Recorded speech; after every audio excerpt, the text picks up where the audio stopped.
At 18, she was given, still a virgin, to a widowed rancher with 3 children.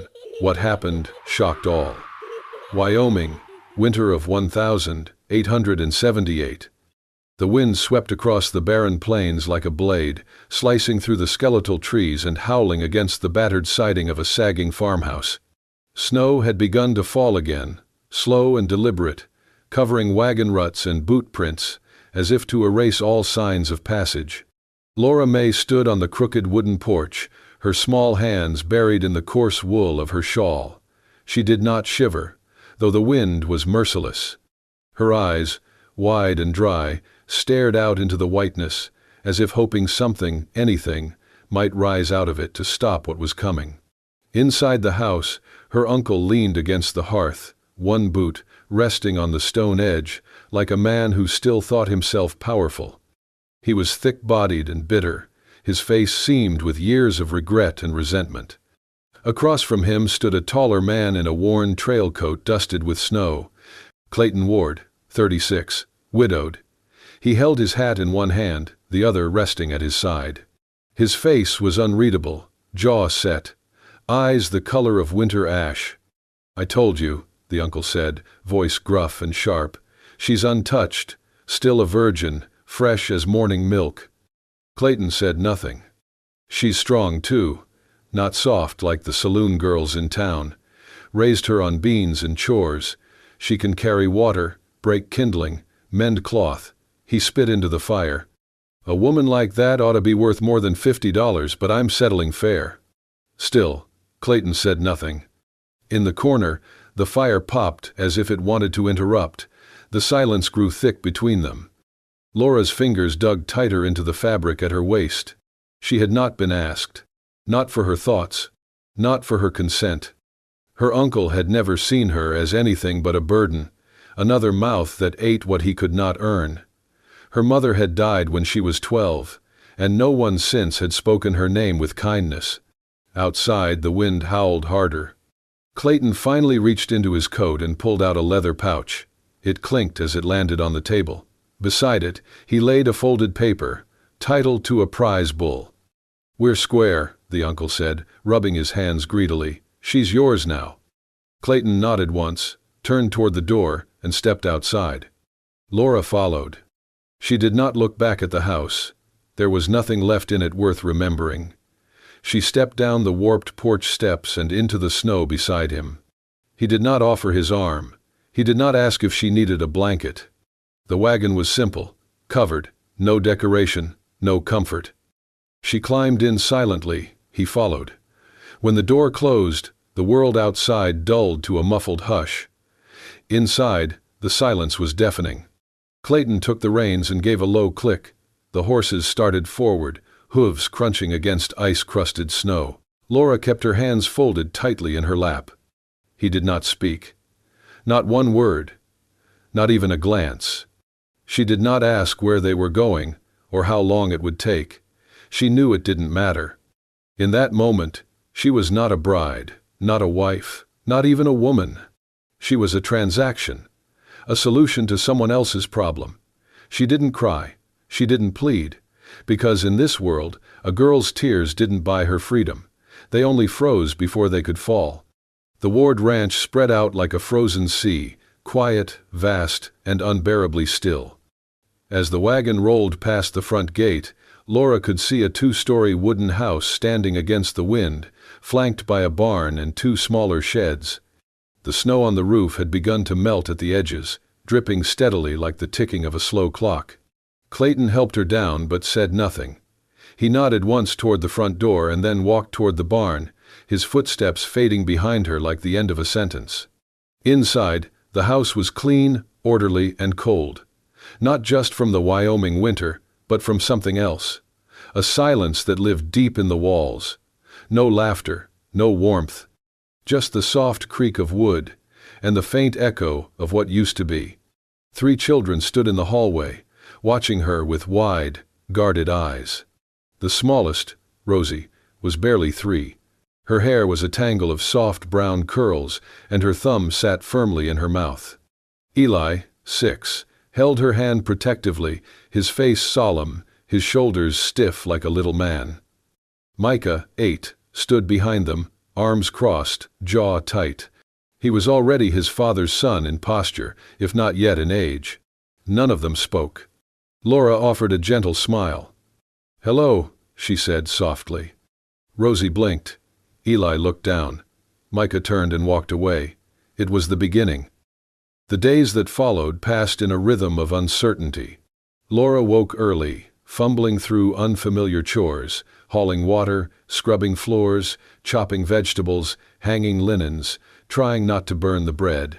The stove was temperamental. The water pump was crooked. The chickens hated her.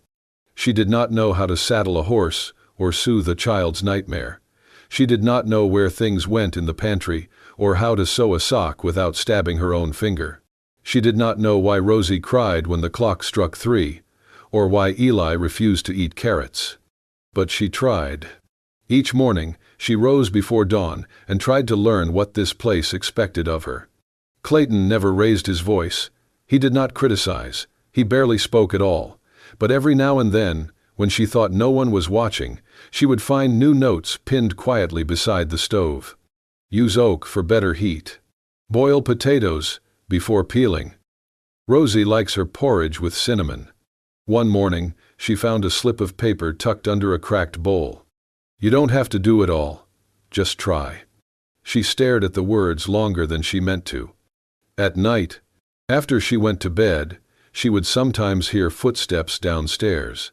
By morning, she would discover the dishes she left half-washed were now clean and dried. The bread dough she had given up on was baked into soft, round loaves. The firewood she forgot to bring in was stacked neatly beside the hearth. He never said a word about it.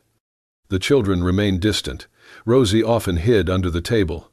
Eli hovered by windows. Micah stayed outside long after dark, chopping wood as if it were the only thing that made sense anymore. One evening, after the children had gone to bed, Laura baked small rounds of honey bread. She placed one on a chipped plate and left it outside Micah's door. He hadn't said a single word to her in 3 weeks. The next morning, the plate was gone, and in its place was a single pine cone, painted with black ink, as if by a child's hand. She didn't ask. He didn't mention it, but something small shifted. Later that day, she passed by the kitchen and saw that someone with rough hands, had cleaned the soot off the stovetop. Not with a cloth, but with care. And for the first time since arriving, Laura exhaled without trembling. The sickness came without warning. One morning, Rosie refused her porridge. By midday, her cheeks burned with fever, and her tiny body shook beneath her blankets. She whimpered when touched and cried softly in her sleep, calling out for someone who no longer existed. Laura did not panic. She could not afford to. She folded warm towels, soaked them in water boiled with crushed mint leaves she found in the pantry, and laid them gently across Rosie's forehead. She stripped the girl's dress and curled beside her in bed, wrapping her own arms around her like a cocoon. Her own body offered what warmth the fire could not. For 3 nights, Laura did not sleep. She held Rosie when the child cried, sang to her when the coughing rattled her chest, and whispered soft prayers no one taught her, just to fill the silence. When Rosie's throat went dry and her lips cracked, Laura dipped her fingers into honey water and placed drops onto the girl's tongue, one by one. On the 3rd night, sometime after midnight, she glanced toward the window. Clayton stood outside. Snow clung to the shoulders of his coat, but he made no move to enter. His face was unreadable, but his eyes, those distant gray eyes, had changed. He stood there watching, unmoving, while Laura rocked his daughter in her arms like something precious. He left without a word. The next morning, Rosie's fever broke, her breathing softened. She opened her eyes and blinked slowly, lips chapped but no longer trembling. When Laura offered her a sip of water, the child drank, then clutched weakly at her sleeve. "Thank you, Mama Laura," she whispered. The words struck like thunder in a quiet sky. Laura smiled gently, brushed a curl from Rosie's damp forehead, and said nothing. That night, Laura told the children a story by the fireplace, a tale about a coyote who stole the stars and had to put them back one by one. Rosie sat in her lap. Eli leaned against her knee. Micah sat apart, silent, but watching. Afterward, she tucked Rosie in and kissed her brow. The little girl didn't resist. She reached up and held Laura's hand until she drifted to sleep. Still, Micah kept his distance. He helped his father with the horses, cleaned the barn, chopped wood, and barely spoke to her at all. Laura respected it. She didn't force kindness where it wasn't yet welcome. But one cold morning, just after the first thaw, she walked out to the field behind the house with a bundle of small branches in her arms. The grave marker there had been forgotten, weather-worn and crooked. Clara Ward, beloved wife and mother. No flowers, no offering. Just a name carved into old wood. Laura sat in the snow, her fingers red and numb, and began to work. She tied twine around 3 pine branches, then fastened them into a crude but careful cross. She laid it gently at the base of the marker. She didn't know she was being watched. That evening, Micah didn't say a word during supper, but as Laura cleaned up, he walked into the kitchen and muttered, "You spelled her name right." Laura paused, drying her hands on a towel. "I made sure." Micah nodded once, then walked out again. Later that night, Miriam, an older neighbor who sometimes helped with sewing, visited briefly to drop off fabric. As she took her coat, she leaned toward Laura and whispered, "Do you know you're the first person Clayton's let into that room since Clara passed?" Laura blinked. "What room?" "The one you've been caring for Rosie in. That was Clara's room. Clayton hadn't touched the doorknob in 3 years. Outside, snow began to fall again. Clayton remained a silent figure in the house. He never offered praise, never spoke of what he saw. But Laura caught the way he sometimes paused when passing the children's room. How he stood a moment longer outside the kitchen when she laughed at one of Eli's jokes. How his hand brushed the doorframe after she walked through, as if grounding himself to the space she had just occupied. And more than once, when she looked up suddenly, she caught his eyes on her, soft, uncertain, searching. But always, he turned away before she could hold his gaze. Still, something had begun to shift. It was not love, not yet, but it was no longer silence. It was a quiet evening, brittle with cold. The wind had stilled, and the snow outside lay untouched, like a blanket no one dared disturb. Laura had just finished folding the last of the children's clothes when she heard voices, deep and male, coming from the barn behind the house. Curious but cautious, she stepped out onto the porch and followed the low rumble to the side of the barn. The door was slightly ajar. She stood still, careful not to breathe too loudly. Inside, Clayton stood by a lantern, his gloved hands resting on the saddle rack.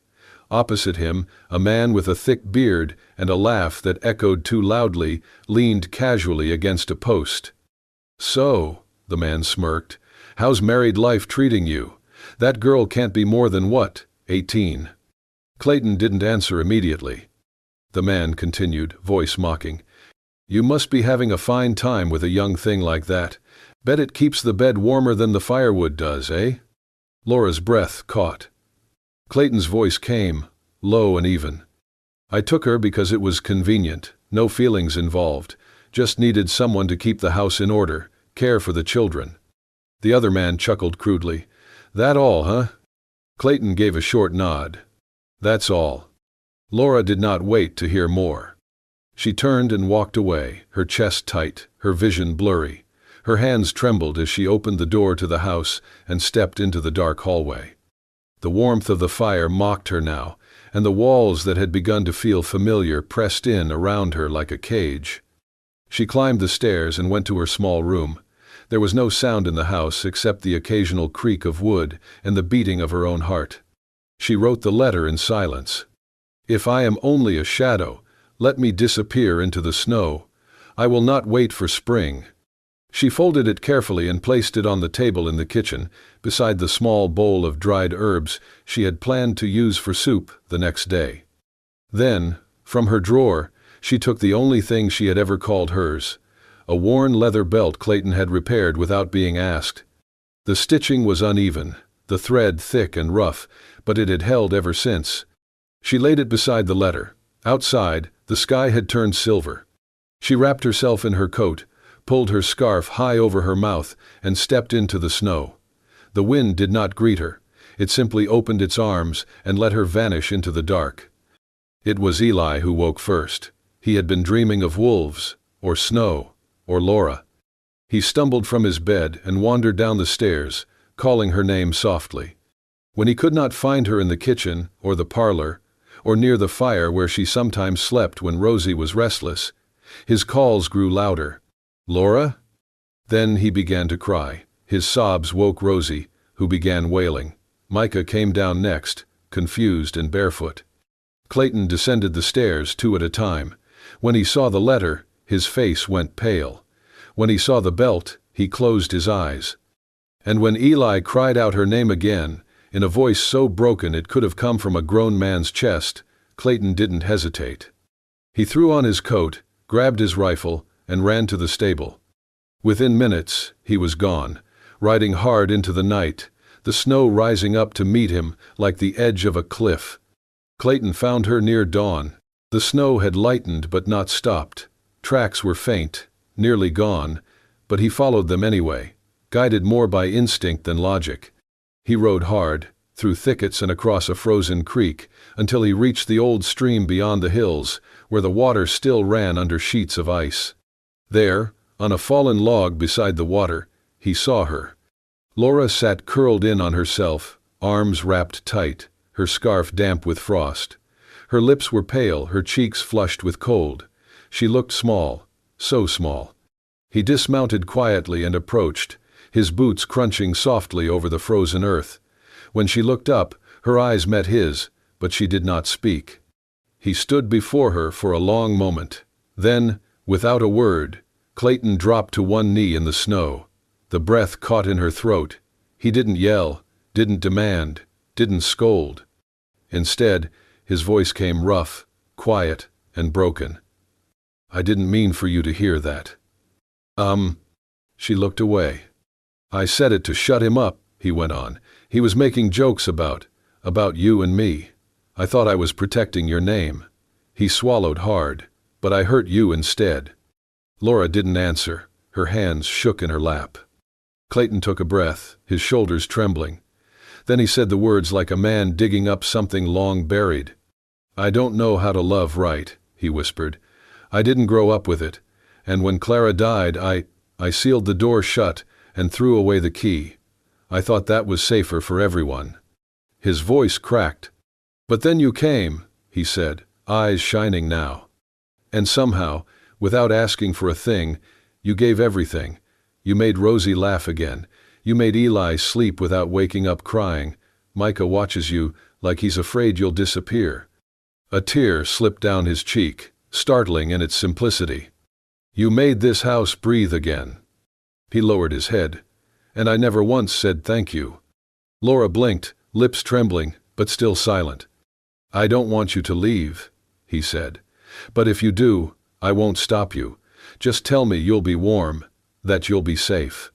She stared at him, at the man she had feared, then endured, then slowly come to understand. "And finally," she whispered, "I didn't want you to love me. I just wanted to matter." Clayton looked up at her. "You do," he said, "more than you know." The tears came then, quiet, slow, and freeing.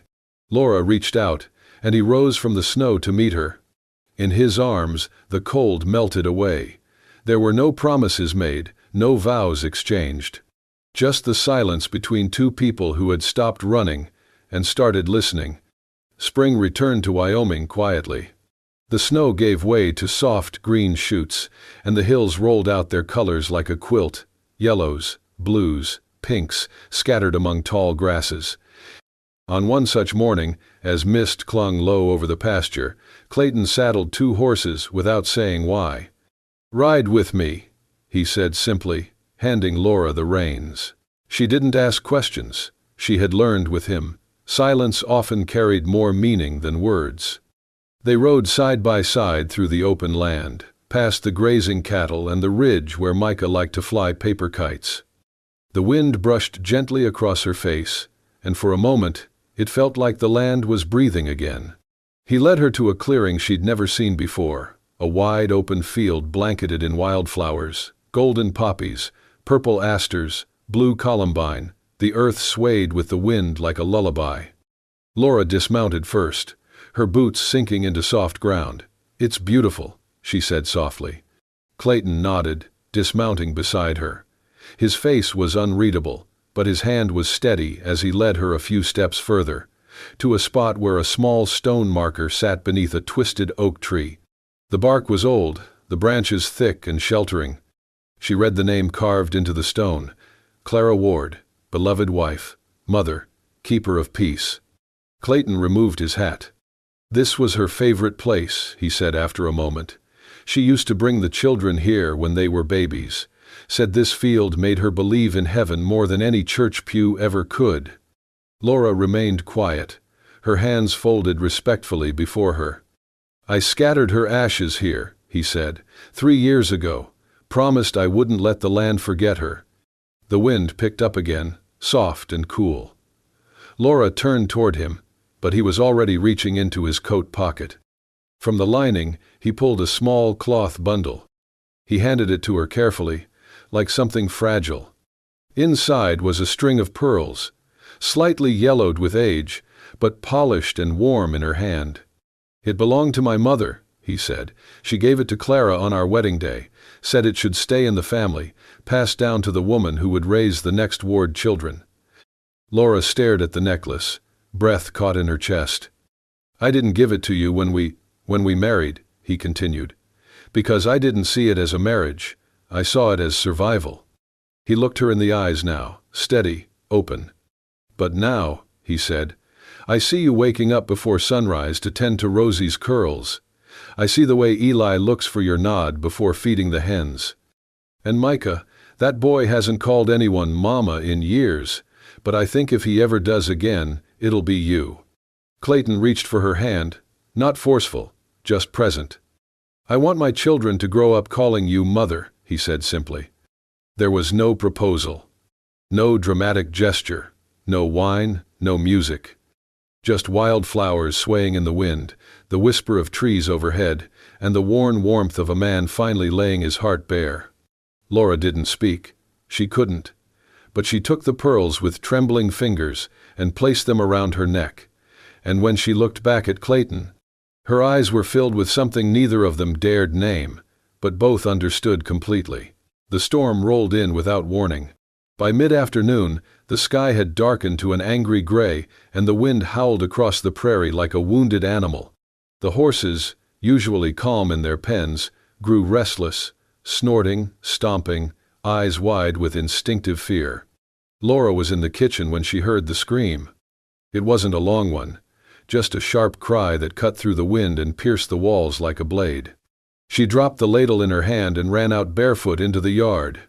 Rosie followed close behind, clutching her little doll, confused and frightened. Outside, Eli stood crying near the barn doors, his knees scraped, his small arms trembling. "It's Micah," he sobbed. He pushed me away from the horse. It was mad." Clayton had already mounted his horse by the time Laura scooped Eli into her arms. He didn't say a word. His face was white as bone, his jaw tight. He galloped toward the far end of the pasture where the mustangs were kept. By the time they found Micah, the boy was crumpled in the mud, motionless. Clayton lifted him with trembling arms, holding him close to his chest. The boy's head lolled. Blood streaked his temple. His boots dangled like dead weight. "Micah, no, no, no," Clayton muttered, pressing his cheek to his son's forehead. They rode hard back to the house, and for days, the ranch was locked in silence. The doctor came and went, shaking his head. "He's young, strong. But the brain, well, sometimes it takes time." Time. Laura sat by his bed, day and night. She barely ate, she barely slept. She read from a small leather-bound Bible, sometimes aloud, sometimes just moving her lips in silent prayer. Clayton couldn't stay in the room long. Every time he looked at his son, he seemed to collapse inward. "I never should have let him work the corral," he said once, his voice hoarse. "He's just a boy. I wanted to make him strong, but I broke him." "You didn't," Laura said gently. "He tried to save his brother. That's strength." But Clayton only shook his head and walked away. On the fourth night, as the wind outside quieted and the lamps burned low, Laura leaned close to Micah's ear. Her voice was barely above a whisper. "We're all waiting on you, sweetheart. Rosie made a drawing today with your name on it. Eli's been sleeping with your boots by his bed. And your father, he blames himself for everything." She reached out, brushed a lock of hair from his forehead, and her tears fell on the pillow beside him. "You're not allowed to give up on us, Micah Ward. Not when we finally learned how to love again." The room was still. Then his hand twitched. Laura gasped. She leaned in, heart pounding. His eyelids fluttered, then opened slowly, bleary, confused, but awake. "Micah," she whispered, voice cracking. "Micah, can you hear me?" He blinked, eyes finding hers. Then, with a weak, raspy voice, he asked, "Mama, did you cry for me?" Laura's hand flew to her mouth as the tears came faster. She nodded, unable to speak. Clayton, standing at the doorway, heard the word, "Mama," and staggered back against the wall, pressing a fist to his chest as if trying to hold himself together. The boy had come back. But more than that, he had chosen her. The wedding was small. There were no musicians, no grand procession, no long tables or city guests, just the wind rustling over the field of wildflowers and the sun warming the soft earth beneath their feet. Clayton had chosen the same clearing where Clara's ashes rested, where the oak stood strong and the wildflowers grew in unruly, beautiful chaos. Laura wore a simple ivory dress sewn by hand, with lace Rosie had picked from an old chest in the attic. Her dark hair was braided down her back, and around her neck she wore the same pearl necklace Clayton had given her weeks before. Micah stood tall beside his father in a neatly pressed vest, a boutonniere pinned crookedly to his chest by Eli. Rosie wore a flower crown and clutched her bouquet upside down, humming a tune only she seemed to know. Each child held one of Laura's hands as she stepped into the field. And Clayton, waiting beneath the oak tree in a crisp white shirt and vest that hadn't seen daylight in years, smiled, the kind of smile that made the years fall off his face. "I never thought I'd stand here again," he said when she reached him, "but I thank God I am." The preacher from the nearby town read a short passage about second chances, about love being patient and kind. But it was the vows that made everyone still. Clayton took her hands in his and spoke with the gravity of a man who had once lost everything. "I buried my heart under this tree," he said. "But you came and made it bloom again. You're not just the woman I married. You're the home I thought I'd never have again." Laura blinked back tears. "I wasn't looking for a family. I didn't know how to be anyone's wife or mother. But you, Clayton, you gave me the chance to try. And your children, they taught me how to stay." When they kissed, the wind picked up, sending petals swirling like confetti around them. It was Rosie who cheered first, clapping her little hands, and Micah who stepped forward and said, with a solemn nod, "You look beautiful, Mama." Later that evening, the family shared a simple feast: roast chicken, warm bread, wild berry pie. The laughter came easy. For once, the house felt like it had always belonged to them all. But just as twilight began to soften the sky, a wagon appeared at the edge of the property. An old man, hunched and pale, stepped down slowly. Laura froze. It was her uncle. His face was sunken now, his hands shaking as he approached with a worn hat clutched against his chest. "I heard tell there was a wedding," he said quietly. "And I just wanted to say, I did you wrong, girl. I sold you like you were a sack of flour, and God knows I've paid for it." Clayton stood close, silent but watchful. "I don't expect forgiveness," the old man said, "but I needed to speak it out loud before I die." Laura looked at him a long while. "You took away my choice," she said, voice even. "But in a strange way, that road led me here." She stepped forward and placed a hand on his shoulder. "I forgive you, but I won't forget." He nodded, tears catching in the corners of his eyes. "That's fair." As the old man turned and slowly walked back to his wagon, Clayton wrapped an arm around her. "You didn't have to do that," he murmured. "I did," she whispered, "for me." A few weeks later, the skies broke open with a warm spring rain. Laura stood barefoot in the field, her dress soaked, her hands resting on the gentle swell of her belly. Clayton joined her in the downpour, lifting her face to the sky with both hands.